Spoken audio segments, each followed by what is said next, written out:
मेरा दिल वाकई खुदा में वफादार है, मैं कभी कोई गलती नहीं करता। खुदा आप पर हंस रहा है।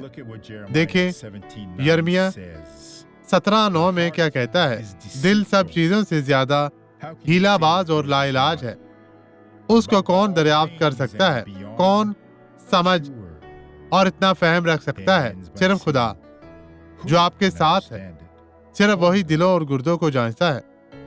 मैंने खुदा की तरफ से ये महसूस किया कि खुद को उसकी हज़ूरी में रखूं और पाक करूं, क्योंकि वो दिलों में, दिमागों में हमारी सोचों को जानता है। इसलिए खुदा के हज़ूर रहें और अपनी बरकत पाएं।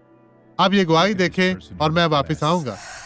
आप आहिस्ता आहिस्ता चलते थे, ठीक है? बहुत आहिस्ता। और बैसाखियों के सिर्फ बगैर, बैसाखियों के साथ। सिर्फ बैसाखियों के साथ। जी हाँ। आप यहाँ इसे छोड़े और यीशु के नाम में आगे बढ़े, आगे बढ़े। खुदावंद आपके साथ है, वो आपको मजबूत करता है, वो आपको ताकत दे रहा है। आप नहीं गिरेंगे। डर और खौफ को निकालें। देखिए इस तरह अब आप बेहतर है। आइए अब दुआ करें। खुदावंद, जो तू अपने भेदों को हम पर आश्कार करता है, इसके लिए हम तेरे शुक्रगुजार हैं। तू ही दिलों और गुर्दों को जांचने वाला है।